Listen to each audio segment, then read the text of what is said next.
Hey y'all, and welcome back to Lantern Creek Farm. Hey y'all, if you're new here, I'm Kenzie and this is Lantern Creek Farm. Today I'm going to talk about the 5 things that you should know and the 5 things that I figured out when we started in meat rabbits.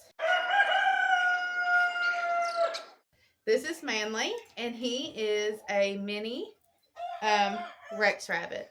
On this farm we have mini Rexes and we have New Zealand Flemish Giant crosses along with a Flemish Giant doe. We are getting lower on our Flemish Giant and New Zealand crosses. At this time, we only have a Flemish Giant New Zealand cross buck and a Flemish Giant doe. We are moving on to the Rexes, the mini Rexes right now, and later on might move on to the standard Rexes. We do have 2 larger does that are more like the standard size. All right, guys, this is Mr. Blue. He's a big guy, and for whatever reason, this is when you hold him, this is how he wants you to hold him. He don't never want to straighten out. So, the first thing that I wish I knew when we started in rabbits, and that you should know, is that raising meat rabbits can be as expensive or as cheap as you would like it to be. Your cages can be as expensive or cheap as you'd like them to be. The type of waters that you use, the type of rabbits that you use, the breeds of rabbits that you use, whether you buy pedigree or just non-pedigreed or just meat mutts or mixes. There's nothing wrong with having a meat mutt or a mix. A lot of times they make really good size rabbits. The health of the rabbit is good overall, and so there's nothing wrong with that. How we have done it, like I said, we have mini Rexes that are pedigreed, and then we have our meat mutts. Like I said, we're slowly trying to get out of the meat mutts just because we are going down a different path, hopefully soon being able to start showing rabbits. And so we are wanting to get into the pedigreed rabbits. Also, we're wanting to hit more of the pet circulation, or whatever you say. We want to be able to produce pet quality rabbits to the public and then to the community. And your meat mutts typically are just not that. They're just a little more wily than your maybe pet quality rabbits would be, say, like the Rexes. That brings me to my second point. Number 2 is different rabbits grow at different rates.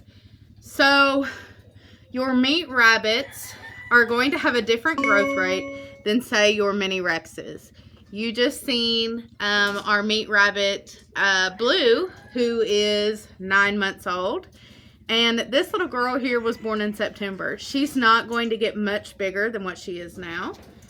She is a mini Rex, and she's definitely going to be a lot smaller than our meat rabbits are going to be. That also brings me to the point that if you're looking into meat rabbits, you really need to check your bone to meat ratio. Different breeds of meat rabbits are going to have different meat to bone ratio. Your Californians and your New Zealands are going to be the ones that have the better meat to bone ratio than, say, the Flemish Giant. So when you're looking into rabbits, that's one thing that you need to look into. All right, guys, number 3 is first-time moms tend to be bad moms. This is Miss Clover here. She is our very first rabbit to breed on this farm and to have kids. Her first kidding was an absolute disaster. We had 7 or 8 babies, and all were stillbirth besides one. We did try to raise that kid up, and unfortunately, he didn't make it. When I came in, she was giving birth to stillbirths, and in the process of eating one baby. And so when you first get started in any type of rabbits, but meat rabbits especially, you need to set yourself up for the thought that maybe the first time you breed this mom, that she's not going to do as good, and you need to be prepared for that. I recommend to breed 2 does at the same time. That way, if you have a mom that refuses to feed her kids or just is having a hard time, that you can give the kids over to the other mom and she can take care of them. be prepared for the fact that it might not go the way that you want it to go, but you can always give them a second chance. I recommend giving them a second chance. We gave her a second chance, and she's been a fantastic brood doe since then. She's been amazing. She's an amazing mom, and all of her kids are happy and healthy and huge. And you don't get disappointed. Don't let it bring you down. Just try again, and have that in mind from the beginning, that the doe might not do as well as you would expect it to do. If you haven't noticed, we are in the rabbitry.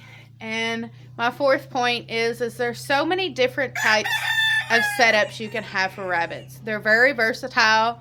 Some people do colony setups. Some people do rabbit tractors. Some people do cages. As you can tell here, we do cages. Later on in the future, I would love to have some rabbit tractors, but we'll just have to see. This is our buck Dallas. He is fairly new to the farm. When you start into rabbits, look at what you think would be best for you all. You can trial and error a few things. We just found that this is what works for us right now. And like my beginning point that I said, that it can be as expensive or as cheap as you would like to be. Let however you raise them to be within your budget. And then maybe later on you can try something different down the road. You can experiment and do different things. So like I said, when you first get rabbits, just look to see what's best for you. Look to see what setup you think that you would like for your farm. All right, guys, number 5. This is more of an opinion, but I feel like a lot of other homesteaders or farmsteaders or people that just grow their own food and grow rabbits will agree with me on this. that rabbits are far easier to raise for meat than any other animal that I've personally raised or that most people raise. Even chickens. I've got a video on that, and hopefully I'll pop it up right here and then I'll link it in the description. But rabbits are just so much easier to raise. They reproduce on their own.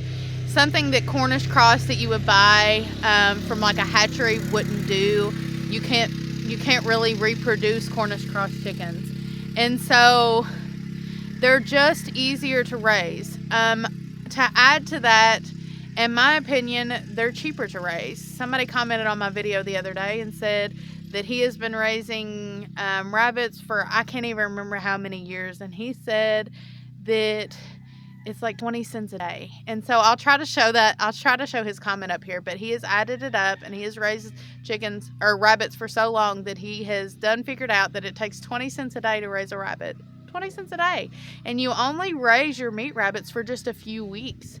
And so, like I said, my 5th point is that rabbits are the easiest meat to raise on the homestead. As we're standing outside the rabbitry door here, I hope that my 5 little tips, or what do you call them, my 5 little things that I learned or whatever about meat rabbits, whatever you want to call them, I hope that they were helpful to you. I hope that you learned something new or brought something back, or that you just enjoyed the video. But if anybody else has anything to add, you all can comment down below. And I appreciate any likes or shares that you might do.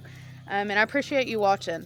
If you haven't subscribed, subscribe. And I hope that we can see you on the next one. We'll see you later. Bye.